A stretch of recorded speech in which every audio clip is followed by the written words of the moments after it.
The Sports Scouting Report with Lieber King, brought to you by Harvey Autos in Shreveport, Bossier City, the name you've trusted for years. Geico, the insurance savings you expect. Supreme Chevrolet, expect more from Supreme Automotive Group in Gonzales. Bollinger Shipyards, 75 years of delivering high-quality vessels. Here's your host, Lieber King. Listen, whatever you're driving right now, Tommy Harvey wants it. Bring it in to Harvey Subaru, Lexus of Shreveport, Bossier City, or John Harvey Toyota. They're paying big bucks for all trades right now. They'll cut you a check right there. Tell them Lee sent you.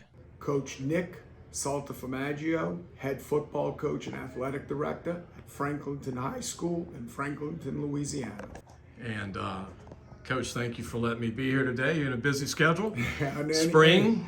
Anything for you, buddy. What you've done for Louisiana football is, I don't have the adjectives to Thank you, describe man. it. I mean, I know, and I brag on you because I know you don't do it, but I'm going to do it for you. East Jeff a few years ago. Right. You won a state championship. Right. It was kind of like y'all didn't have a lot of wins when you took over that program. Changed the mentality and everything over there. And then you go to Hahnville, y'all go to the state championship game. Yep. Everybody remembers Puka. Right. I mean, you were talking about Puka like a year before that. Yes. and all those other great players you had over there. And you know, that was a great bunch. And now you're at a great community, one of the best in the state that I've always followed, Franklinton High School, which me and you were talking earlier, what a great place, community to be.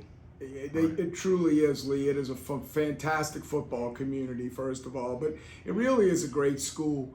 It's special for me because it's one of the few schools where the principal is the ex-head football coach who put a couple of numbers up. Yeah. He had the Terrence McGee's, the Taylors. Couple state championship games. So it's when you get to teach and coach in an environment that understands how special athletics is for the school and how special football is in the athletic program, you get an opportunity like we have here now, which is a chance to win a state championship, where obviously we're in the Dome last year and came up 1 minute and 17 seconds short, but we feel like we were ahead of schedule, and we feel like, this place, as Shane has done, and before him, Coach Courier, who had great success here before he went to a meet. So this place is used to winning football games. And I want to mention this, so before I forget to ask you, I saw you quarterback play last year before I even talked to you, Jacob Crane. Right. He's going to be a senior.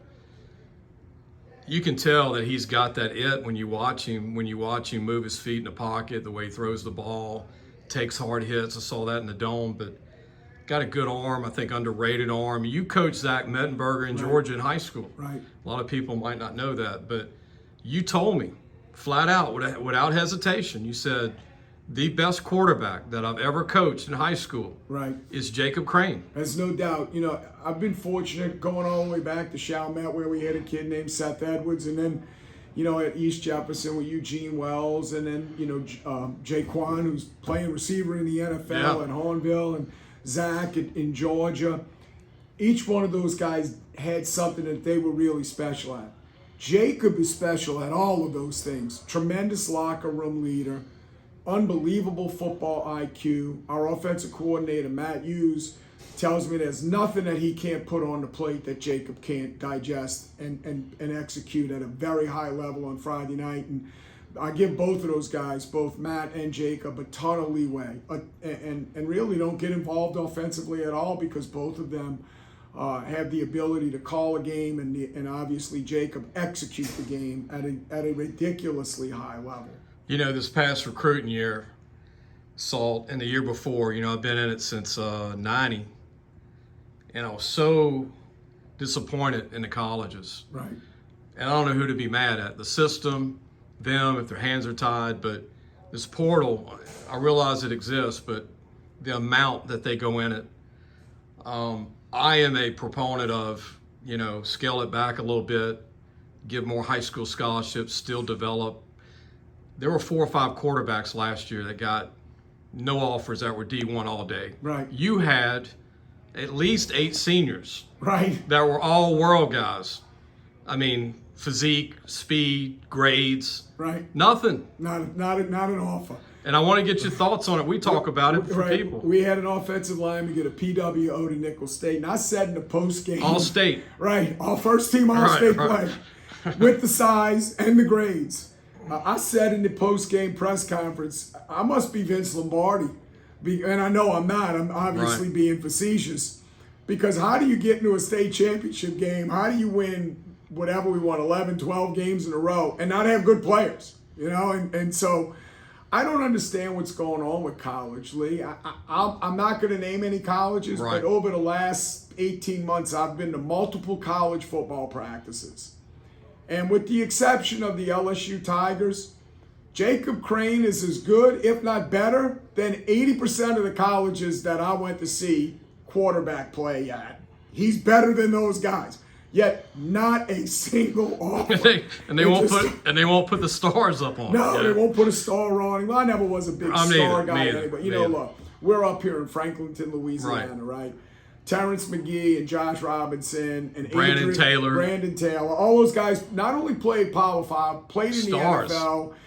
I don't know how many stars those guys got to have either, Yeah. because a guy like you're going to get in your car and you're going to come see what it's all about, and you're going to apply what you need to apply publicly for those guys, whatever star that amounts to. Right. But you're one of the very, very rare ones, and to come all the way to Franklinton takes some effort. And I remember we had played Jules Sumner, and after the game, a very good football team.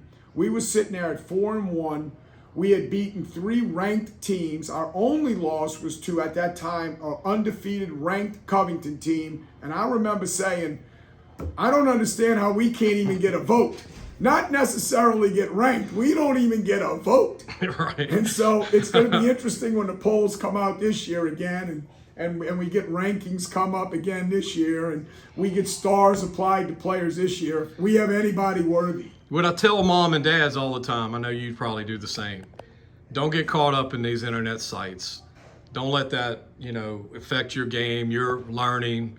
Just keep getting better. Keep working hard, and do your job, man, and be a team player, and it'll happen. If you're good enough, your coach will help you. It'll happen, and don't get caught up in rankings, because I think that's getting off the side of the street from what we're trying to accomplish, right, Coach? I mean, I agree. It's about football and pads and the school, right? And it's unfortunate. I think a couple of things, in my opinion, with high school recruiting.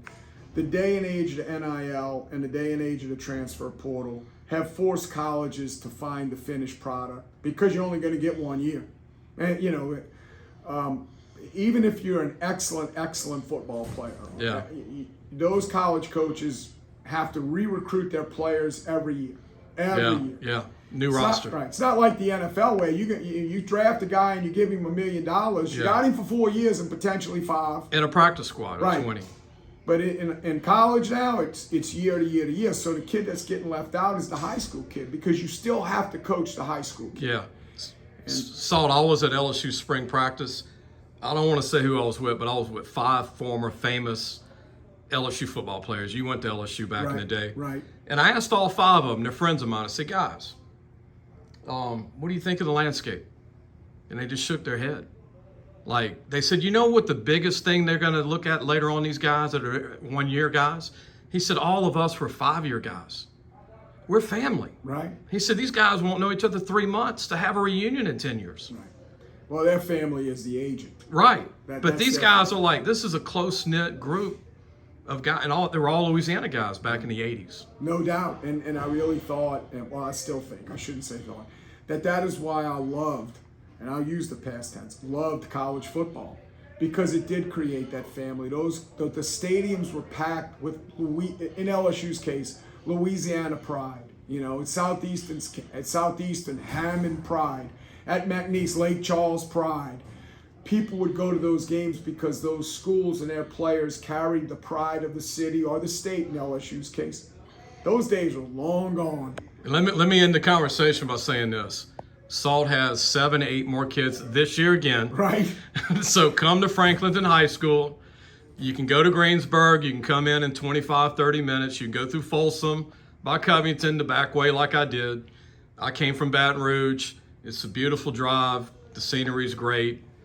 SALT's office is open to all colleges, and we don't need 7 to 8 more kids have trouble getting scholarships again. So I appreciate it. I appreciate you coming out here. You're a friend of mine, and you've done a great job, and you've done an unbelievable service for football in this state. Appreciate you, Salt. Thank you. Thanks for watching the Sports Scouting Report with Lieber King.